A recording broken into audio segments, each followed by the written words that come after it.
Днес е 20 август 2011 година. Аз пътувам от Варна за Бургас по един планински път. Тук може би през 21 век не са минавали хора. Естествено, че трезвомислещия човек ще ме запита: добре, с какъв акъл тръгна ти през планината, а не по шосето? Аз съответно нямам отговор логичен и не мога да му отговоря защо.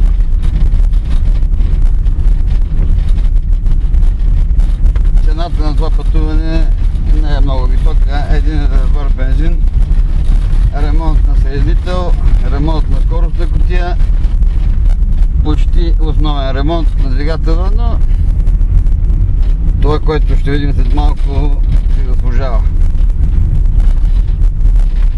Предполагам, че ще видим от високо, от планината, Слънчев бряг и целия Бургаски залив,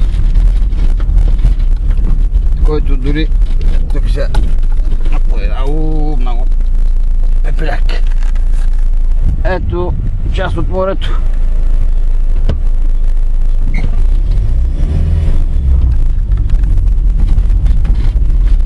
Но моят автомобил е герой, както казах,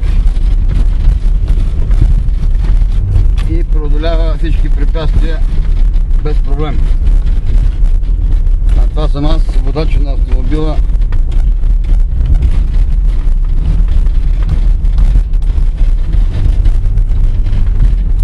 Да, ако ме питат за какво съм тръгнал по този път, а не по оня, аз няма да кажа нищо, не мога и ще мълча като партизанин и комунист на разпит. Че казахме партизанин, да не стане само като във Вица. Ето, намерили записките на партизанина. В понеделник ние превзехме гората.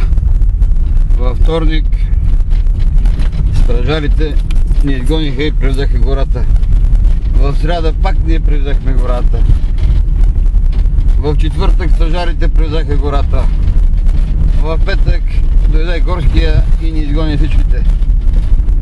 Затова сега трябва да бързам по-бърдичко да не дойде горския, защото и мен ще ме изгонят от тук и ви няма да видите.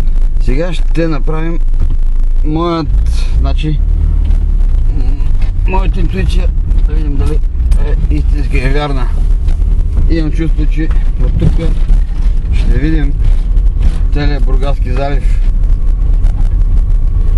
И да, може би съм прав. Ето го пред нас, Черно море. Далечината се вижда, но сега ще се опитам малко по-внимателно да карам и панорамата да бъде по-добра. Не ме излага интуицията. Ето къде се намирам аз. С лек автомобил над Слънчев бряг. И продължаваме надолу. Ако идем до плажа, просто ще бием всички рекорди. Да, не ме излъга интуицията.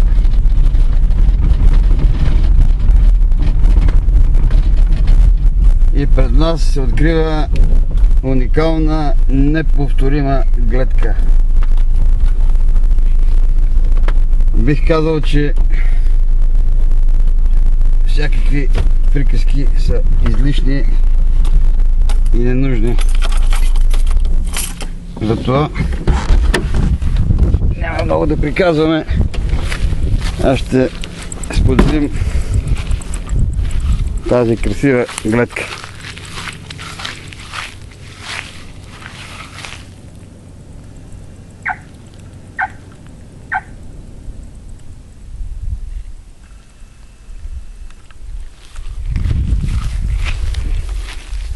Освен всичко, колата е и за миене вече.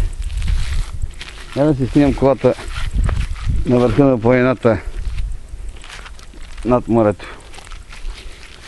За съжаление, слънцето се намира директно срещу мен и пречи на фотографията.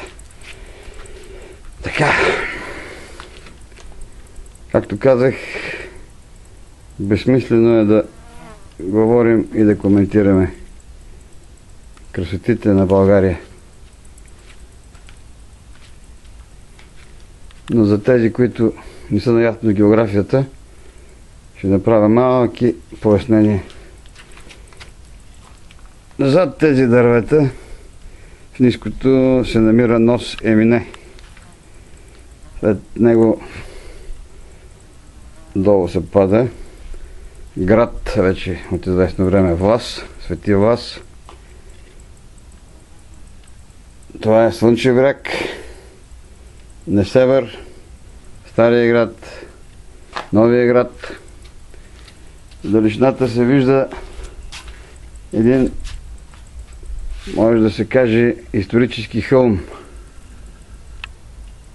подножието на който се намира град Каблешково. Исторически, защото говори се, че там е бил наблюдателният пункт на Симеон Велики, когато е разгромил византийците при Ахилой.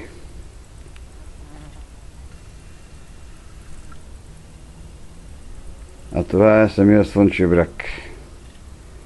Възпят в много песни, включително и мои. А ето там някъде в далечината, зад Несебър, това е Несебър, Стария град, полуостров, Новия град. Зад тях е друг полуостров, на който се намира град Поморие. А най-отзад, централно, се намира главния град на областта Бургас, който по мои изчисления е най-западният черноморски град. Който не вярва, да провери в картата и в другите географски карти. А тези планини отсреща, за съжаление, не се виждат добре. Това е вече Странджа планина. Можем в хубаво време да видим Созопол, Черноморец, Крайморие и дори Приморско, там долу вече мъглата. Това беше за днеска. 20 август 2011 година. От Варна за Бургас с автомобил по билото на планината.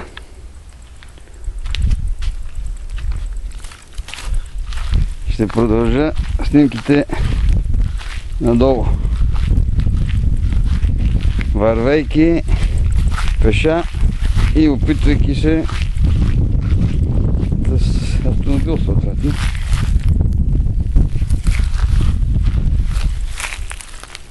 Ето, в крайна сметка, моят автомобил на какво да прилича, но той е герой.